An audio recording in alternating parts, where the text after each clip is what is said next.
Cameraman ভালো করে দেখো, আমাদের পাড়া দিয়ে আমাদের গ্রামের প্রধান আসছে। চলো দেখো আমাদের সমস্যাগুলো তুলে ধরি, সে কি সমাধান করতে পারবে? স্যার আমি বলছিলাম যে আমাদের গ্রামে ঠিকমতো কারেন্ট নাই, 5 দিন ধরে কারেন্ট নাই, ঠিকমতো জল আমরা খেতে পাচ্ছি না, না খাওয়া বেগরে আমরা মরে গেছি। এর কি কোনো সমাধান নেই? হ্যাঁ ছোট বড়া, তো সমাধান করেন আপনি, কবে থেকে হয়? হ্যালো আয় ছোট ভাই তোকে বলে নেই কি হলো ভালোভাবে কারেন্ট আসছে না, তোকে ঠিক করতে বলে নেই, আর একটা জলের ট্যাঙ্ক বসাইতে বলে নেই, তাড়াতাড়ি কর নালে এখন সাসপেন্ড করে দেব দেখবি। জান আল্লাহর সমাধান হয়ে গেছে।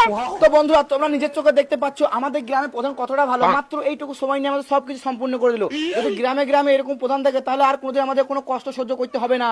এ শুন আয় বলেন। এরকম যেন আমাকে আরো প্রশ্ন কর, যেন গ্রামের লোক আমার প্রশংসা করে, যেন আর বছর আমি ভোটে এরকম ভাবে জিততে পারি।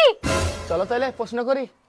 বলছি প্রধান সাহেব, আপনার মাসের বেতন তো মাত্র 3000 টাকা, তাহলে আপনার কাছে রাস্তার ধারে 10 বিঘা জমি, 4টা গাড়ি, 5 তলা বাড়ি, এই লোক কোথা থেকে? अरे बाप रे, ये तो धोती खोल रहा है। क्यों, क्या हुई? এলে 5 লাখ টাকা, যে ভিডিওটা এখনই করলো ওটা ডিলিট করে দে। বেশ ঠিক আছে। প্রধান সাহেব প্রধান সাহেব